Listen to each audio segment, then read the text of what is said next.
Sziasztok mindenkinek, és nagy szeretettel üdvözlök újra itt mindenkit a csatornámon. A mai videó, ahogy a címből is láthatjátok, egy pizza készítős videó lesz. Volt már ilyen a csatornámon pontosan 2 évvel ezelőtt, és sokan kértétek, hogy csináljak egy újat, mert hogy igazából egy picit azóta már alakítottam a recepten, nyilván azóta nagyon sokszor elkészítettem, és úgy alakítottam, ahogy így nekem úgy megtetszett igazából. Sok változás nem lesz, de azért mégis egy-két dolog, úgyhogy ezt fogom nektek bemutatni ebben a videóban, hogy én hogy készítem a nápolyi stílusú pizzát, úgyhogy ha van kedvetek, akkor tartsatok velem. Mielőtt valaki nekiáll utánozni, hogy akkor már most ő is ezt meg fogja csinálni, azt azért hozzá szeretném tenni, hogy 3 nappal ezelőtt én már megcsináltam ezt a tésztát, mert hogy ennek a tésztának az a lényege, hogy 3 napig, tehát 72 óránál keljen a hűtőben. Egyébként az előző videóban egy direkt tésztát készítettem, ha jól emlékszem. A direkt tészta pedig annyiban különbözik, hogy az egy 24 órás tészta, tehát hogyha valaki már nagyon kívánja a pizzát, és nincs kedve kívánni a 72 órát, akkor a 24-et legalább várja meg, szóval ezután a videó után nem biztos, hogy tudsz enni egyből pizzát, sőt valószínű, hogy ezután a videó után, ha meg is kívánod, később fogod tudni megenni, mert hogy ennek idő kell ennek a pizzának, és rá kell szánni. És szoktam is mindig itthon mondani, hogy nem úgy van az, hogy te most pénteken szólsz, hogy pizzát akarok enni, mert meg lehet csinálni, persze hamarabb is, csak akkor nem pizza lesz, hanem inkább ilyen kenyerlángos, vagy nem is tudom mihez hasonlítani.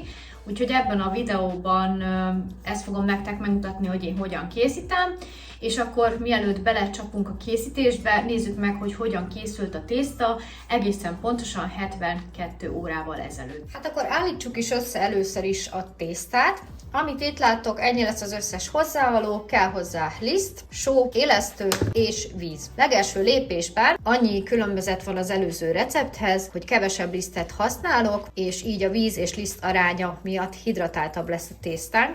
500 ml vizet, ez csapvíz, lehet szűrt víz is, beleöntöm ebbe a nagy tálba. És most előveszem a mérleget, mindent gramra pontosan fogunk kimérni. Legelőször is 2 g élesztőre lesz szükség. A sima élesztő sokkal jobb, mint a porélesztő, de nekem nincs itthon, úgyhogy 2 g-ot fogok kimérni, ennyi élesztő került bele, se cukor, semmi nem kell bele, ezt fogom, egy picit összekeverem a vízzel, és ha ezzel meg vagyunk, akkor alá helyezem a mérleget, lenullázom. Én ilyen lisztet fogok használni, ez 0-0-ás liszt, bármilyen liszt jó, az a lényeg, hogy pizzaliszt legyen, vagy 0-0-ás, tehát ne BL55-ös lisztből csináljátok. Vannak drágább lisztek, vannak olcsóbbak. Én most nem erre szeretném átvezetni ezt a videót, hogy mi a legjobb, nekem amúgy a nagy titka, de én most ebből fogom készíteni, ebben a nagy üvegben ugyanaz van, úgyhogy ebből mérek ki 750 g lisztet, és hozzáadagolom a vízhez. Kicsit haladjunk, úgyhogy önteni fogom,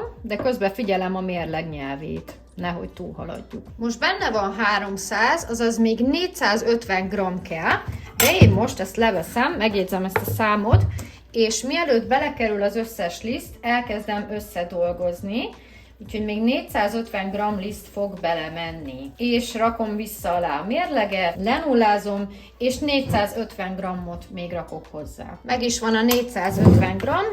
Most a mérlegre megint nincs szükség egy pár percig, elkezdem kavargatni, és ha azt látom, hogy kezd egynemű lenni, akkor rakok hozzá, így félúton, 20 g tengeri sót. Most megint előveszem a mérleget, lenullázom, és belerakok 20 g sót. Volt már, mikor kimaradt belőle, és azért az megérződött a tésztán. Szuper! Most tényleg nincs már szükség a mérlegre, félre rakjuk, és összekeverjük a tésztát. Ezt lehet kézzel, géppel, én ezzel a spatulával szoktam elkezdeni, és aztán utána a kezemmel, de ha ti géppel szeretnétek csinálni, úgy egyszerűbb és könnyebb, viszont én szeretem érezni a kezemmel a tésztának az állagát, úgyhogy én a gépet nem veszem elő. Most egy jó 20 perc keverés jön, vagy majd meglátjuk mennyi idő. Ez egy nagyon ragacsos tészta lesz, és nem lesz a legszebb, de egy pici olívaolajjal majd be fogom szerintem fújni a végén. Most, hogy nagyjából bekevertem a tésztát a spatulával, elkezdem szépen kézzel összedolgozni, még itt a tálba, hogy az alul maradt kis lisztdarabok is hozzáragadjanak a tésztához, és egyneművé váljanak. És amikor már egy ilyen gombószerűséget kapok, akkor kiborítom, és itt dolgozom tovább a tésztát. Igazából ez semmi extra, összerakom ezt a gombócot egyneművé, és vissza fogom rakni a kelesztőtálba, és hagyni fogom szobahőn egy nagyjából 2 óra hosszát. Ilyenkor ragacsosnak érezzük a tésztát, ez azért van, mert elég magas a vízaránya a liszthez képest. Ide pontosan majd kiírom nektek, hogy ez hány százalékos hidratáltságot jelent, le fog ragadni, gyorsan kell dolgozni, semmi gond. Ez egy ilyen tészta, de nagyon-nagyon szépen egyé fog válni. Én nem szoktam ilyenkor lisztezni. Egy pici olívaolajat rakok rá, amivel egy picit könnyebb lesz a tésztánk, de ez elhagyható. És ezt a ragacsos masszát visszarakom a tálba, picit elegyengetem. Most nem a legszebb a tészta, de lesz ideje kelni, és akkor majd szépen alakul ennek a szerkezete. Úgy is lesz még formázva, úgyhogy ha nem a legszebb, ne ijedjetek meg, nem az a lényeg. A tetőt ráraktam, a tészta most szobahőn így 2 óra hosszát fog pihenni, aztán megy a hűtőbe. Még annyit el akartam nektek mondani, hogy tudom, hogy a profik úgy csinálják, hogy külön egyesével gombócozzák,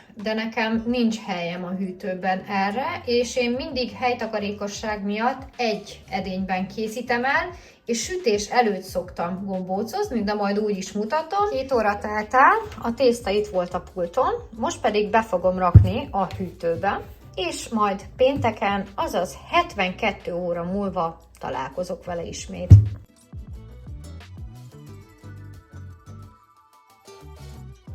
Na és hogy most már tudjuk, hogy hogyan készítem a pizza tésztát, igazából ahogy láthattátok, sok különbség nem volt, annyi, hogy egy picivel kevesebb lisztet használok most már, mint a 2 évvel ezelőtti receptben, illetve olívaolaj, hát ha akartok használhatok, ha nem, nem. Ez mindig is attól függ számomra, hogy mennyire gyúrható a tészta, de igazából, amint láthatjátok, nagyon egyszerű dolgok kellenek ebbe a tésztába. És mielőtt itt belecsapunk a készítésbe, én ezt teljesen úgy mutatom meg nektek, mint egy amatőr anyuka, egy háziasszony, aki otthon kísérletezik a pizzatésztákkal, tehát se végzettségem, se úgymond tudásom nincs hozzá, csak amit az interneten összeszedtem, és amit gyakoroltam magamnak.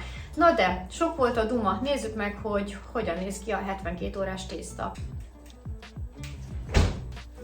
Itt is van a tésztánk, és ahogy láthatjátok, már így is látszik, hogy nagyon-nagyon szépen levegősödött, és a következő lépés az az lesz, hogy most ki fogjuk venni, viszont akkor vegyétek ki, amikor már nagyjából tudjátok, hogy mikor sütitek, tehát sütés előtt 2 órával kell őket kivenni. Na most a profik ugye úgy csinálják, hogy ők alapból úgy rakták el a tésztát, hogy külön kis dobozokba rakták, kimérve, kigombócozva, ezt meg lehet csinálni. Én még így nem csináltam, másrésztről dugig van a hűtő, tehát én ezt most nem tudtam volna megtenni, hogy több ilyen kis dobozt raktározok el, de úgy is meg lehet. Én viszont így szoktam, hogy mielőtt sütöm, akkor fogom őket formázni, és 2 órát hagyom még szobahőn. Nyáron például nem biztos, hogy 2 órát hagyom, mert ez függ a benti hőmérséklettől, lehet, hogy 1 óra is már nagyon sok neki, mert hogy szét fog kelni a tészta, de most hidegebb van, hűvösebb van, itt ilyen 22 fok körül lehet szerintem. Ebből elvileg 5 pizzánk lesz, ezt most egyesével ki fogom gombócozni, és félre fogom rakni, és amíg kell a tészta, addig mindent előkészítek a pizzasütéshez, hogy ne akkor kelljen kapkodni, amikor folyamat van, mert ezt én úgy szeretem csinálni, hogyha szépen minden elő van készítve, úgyhogy nincs is más hátra, mint hogy a pizza tésztánkat kigombócozzuk. Nézzük is meg akkor a pizza tésztánkat, hogy néz ki. Láthatjátok, jó kis hólyagos és eléggé hidratált. Látszik, hogy szó szerint ilyen vizesebb az állaga. Ez egy nagyon-nagyon ragadós tészta, de ez a lényege. És most szépen ki fogom borítani ide a konyhapultra. Igazából ehhez semmit nem kell használni, ha jól dolgoztunk, mert magától ki fog jönni. Kicsit rásegítek így kézzel. Nézzétek meg! Brutális! Egy kicsi maradt az oldalán, ezt én leszedem kézzel, mellé rakom.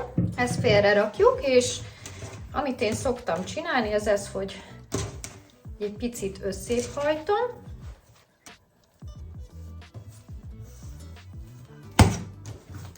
Nézzétek meg, szó szerint szívecske forma lett, annyi szeretet van ebbe a pizzába. Nagyon-nagyon jó lett az állaga, természetesen még hideg, és most nincs más hátra, mint hogy kimérjük az 5 gombócot. Én ezt úgy szoktam csinálni, hogy fogom, és így lecsippantok belőle egy darabot, rárakom a mérlegre, és nagyjából ilyen 220-250 g-os tésztát kell kapjunk, 207, ehhez még rakok, legyenek 250 g-osak. Attól nagyobbat nem érdemes csinálni, főleg az én kis sütőmbe.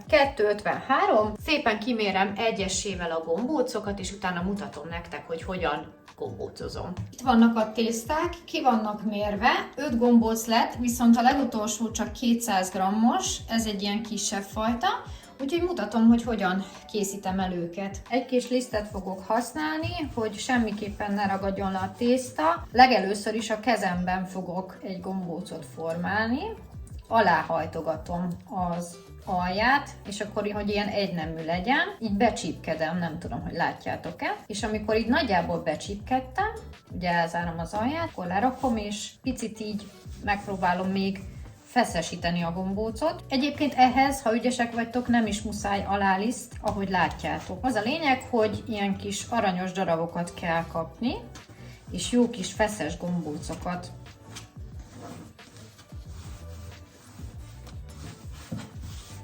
Oda-vissza szoktam így húzgálni. Amikor úgy érzem, hogy kis fitt és csinos, akkor előveszek egy tálcát, félrerakom, és pici liszttel megszórom a tetejét. És ezt így megcsinálom a többi gombócnál is.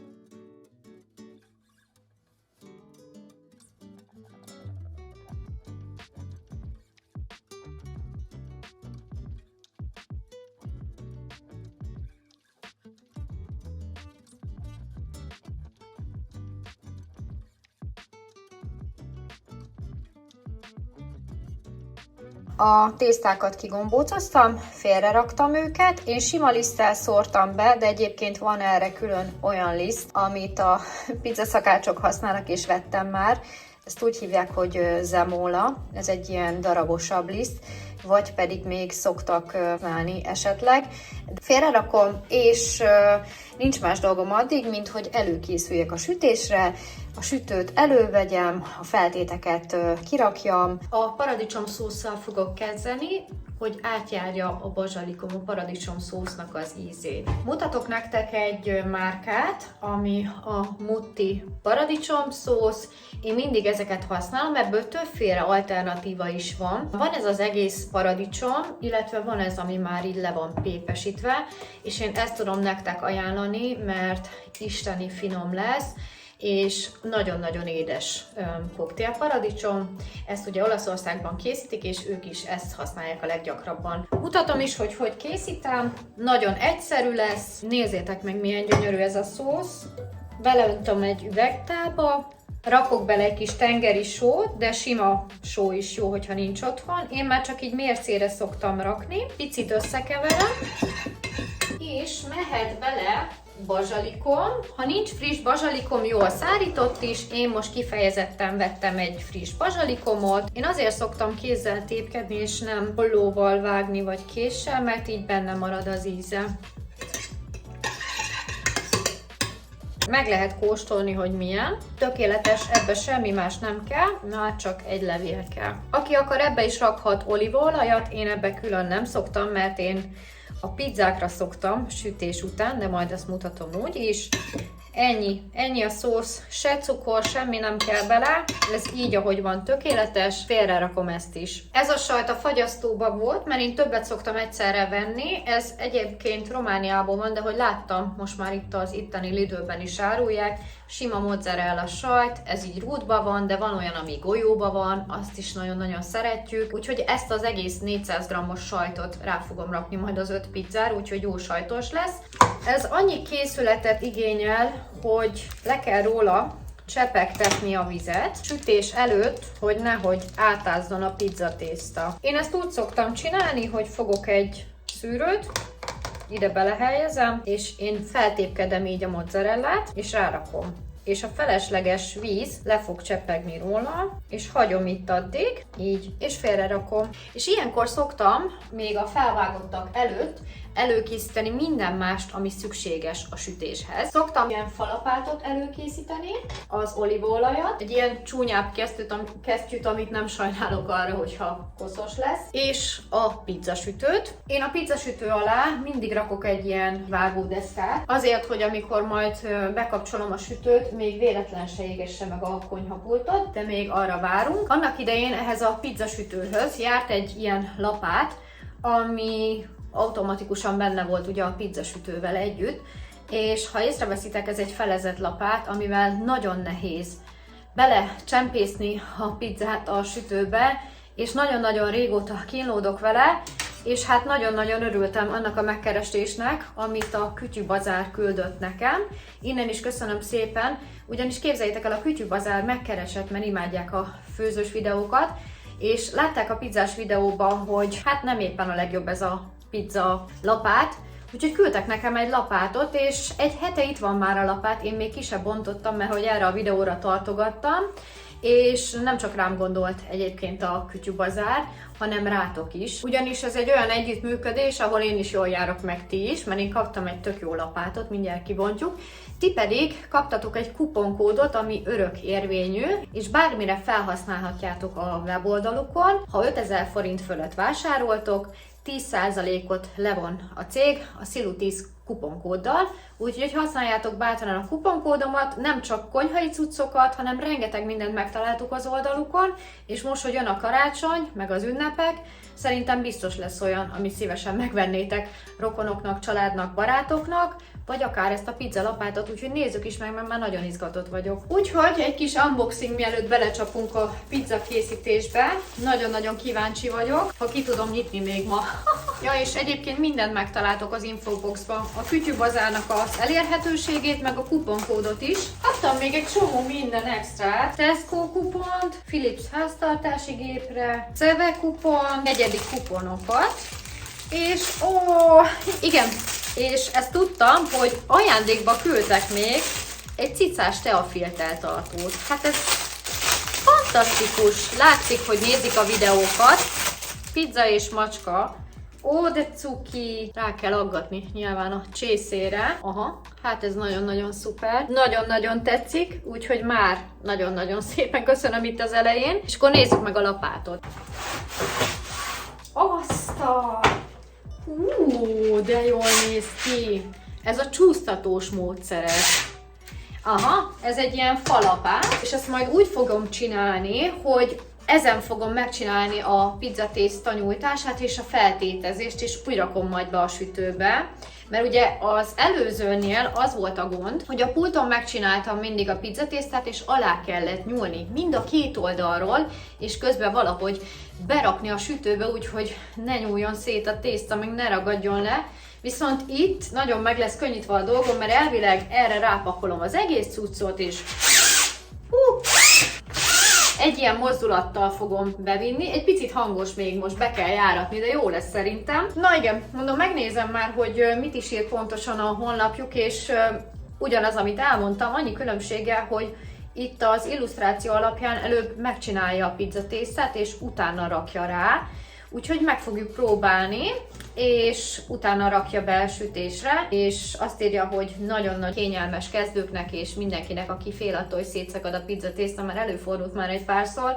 Még annyi a mérete elég nagy, 52,5 cm x 30 cm, és annyi, hogy ezt a részét ugye lehet mosni, úgyhogy kíváncsi vagyok. Úgyhogy köszönöm szépen innen is a Kütyű-bazár csapatának, ti pedig használjátok a kuponkódomat, és nem soká akkor most már belecsapunk a lecsóba. Visszatértem, most jön az a lépés, hogy bekapcsoljuk a kis sütőt, aminek csak annyi a története, hogy bedugom, és felveszem legnagyobb fokozatra. Nagyjából egy fél óra alatt fog bemelegedni, és amíg bemelegszik, addig megmutatom nektek, hogy miket készítettem elő még. Amit el akartam még mondani, hogy ez majdnem 400 fokot tud ez a sütő, és elvileg 4 perc alatt meg fog sülni, ami gyakorlatban is így van. És ha ide tekintünk, akkor már mindent előkészítettem. Én ma nagyon egyszerű pizzákat fogok csinálni, csinálok sonkásat, meg szalámisat. Mi semmi extrát nem szoktunk rárakni, mert a kevesebb az néha több, és a nápolyi pizzánál, mivel ez egy vékonyabb pizza, a nagyon sok feltételt amúgy se bírja el, nagyobb az esély, hogy szétszakad. Egyébként, ha akartok, rakhattok rá még kukoricát, paradicsomot. Ha ezek a feltétek nem jók, akkor bármilyen más. Tehát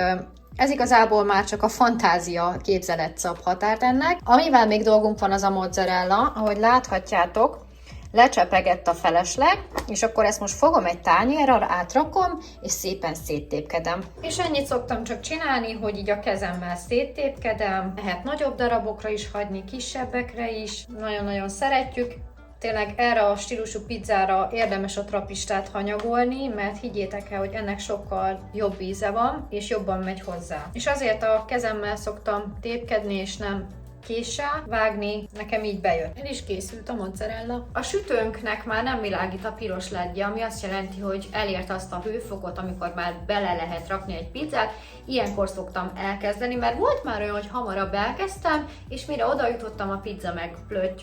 Úgyhogy ezt mindig meg szoktam várni. A legelső lépés az lesz, hogy kiválasztunk egy gombócot. Egy ilyen kis spatulával szoktam alányulni, legyen mondjuk a középső, és ahogy felvettük a gombócot, pont az ellentétes irányába fogom lefordítani, tehát fejjel lefele. Egy kicsit alálisztezek, illetve a tetejére is, és igazából elkezdem kinyújtani ezt a pizzát, szép lassan, kinyomkodom belőle a levegőt. Na most ilyen nagy körmökkel már elég nehézkes, de megpróbálom nem átlyukasztani a tésztát. Egyébként ezek elvileg 32-es pizzák lesznek, de nem lesznek akkorák. Alul is megforgatom, kinyomkodom. Látjátok, milyen buborékos? Itt a széle, ott vannak a buborékok. Az azt jelenti, hogy jól dolgoztunk, mert szépen megkelt a tésztánk, és egy ilyen 72 órás kelesztésnél senkinek nem fog fájni a hasa tőle. Amikor már elértem azt az állagot, hogy belefér a tenyerem, akkor felszoktam venni, és elkezdem kinyújtani így. Alányulok. Széjjel húzom, de úgy, hogy a széléhez ne nagyon érjek. Ennyi igazából. Lehet itt trükközni is, akinek kedve van hozzá.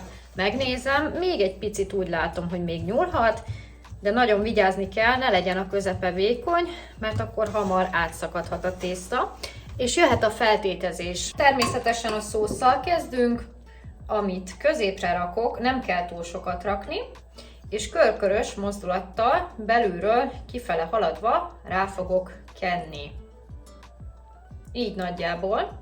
Még egyszer megcsinálom, hogy mindenhova eloszlassam. Én egy picit még ide rakok, mert kevésnek érzem. Oké, és jöhetnek a feltétek. Én mindig a mozzarellával kezdek, fogom a mozzarellát, és csak így hanyag módon rárakom. Amit nagynak látok, azt eltépkedem. Lesz rajta bőven.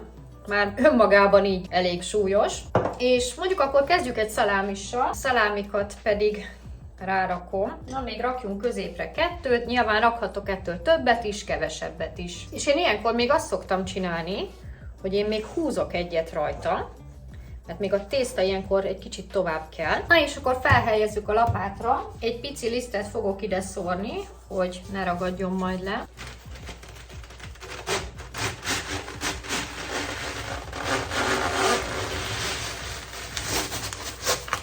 Rá is került a lapátunkra, és most berakjuk a sütőbe. Kész az első pizza. Hát ez nem lett a legszebb, de azért bemutatom nektek. Kicsit vastag lett, de semmi gond. Jön a következő.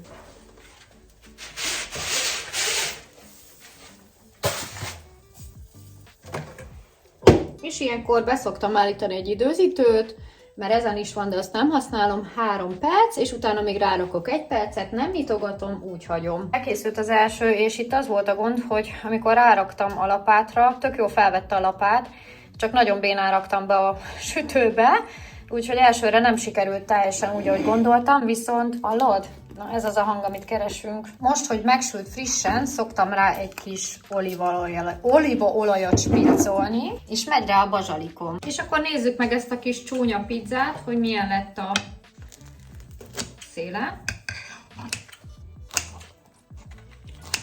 Hát ez nem lett a legszebb, de reméljük cserébe finom lesz.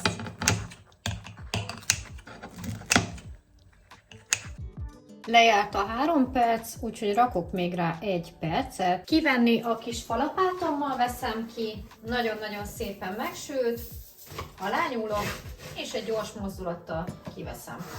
Megy rá olívaolaj és bazsalikom. Na hát ez már jobban néz ki. Hallod? Íme a második pizza. Fel fogom vágni.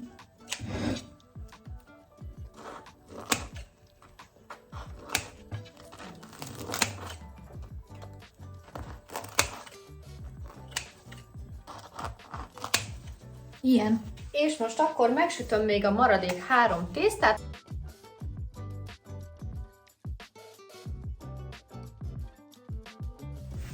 Azért kell pörgetni egy kicsit a levegőben, hogy a felesleges liszt lejöjjön róla.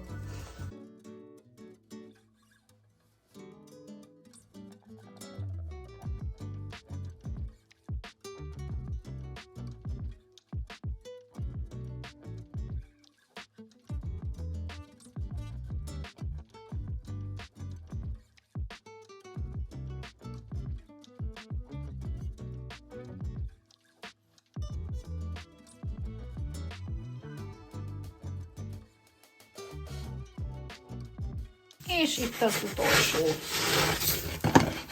Elkészültek a pizzák.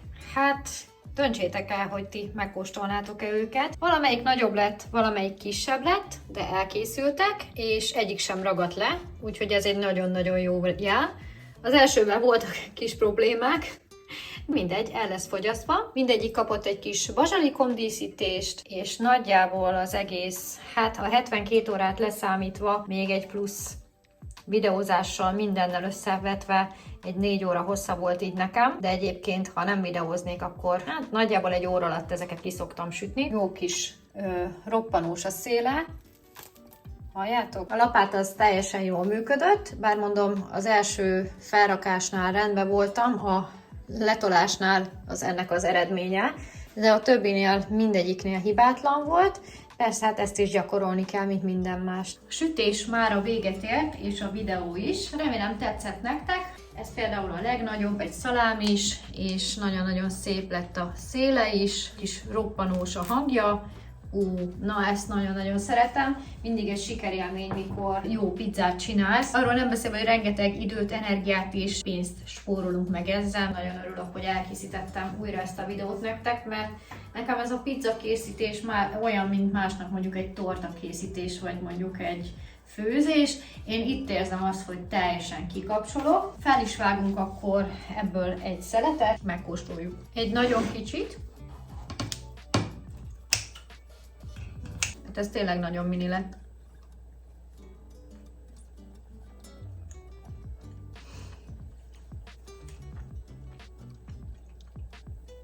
Eszméletlen jó lett. A szósz, a tészta, puha, úgyhogy ajánlom, próbáljátok ki ezt a receptet, ha még nem tettétek, és ha nincs ilyen pizzasütőtök, én ajánlom, hogy vegyetek egy ilyen pizzasütőt, mert 2 éve a legjobb barátom itt a konyhában, de tényleg nagyon-nagyon szeretem, és itthoni kezdő háziasszonyoknak, akik most kezdenek el pizzát készíteni, tökéletes.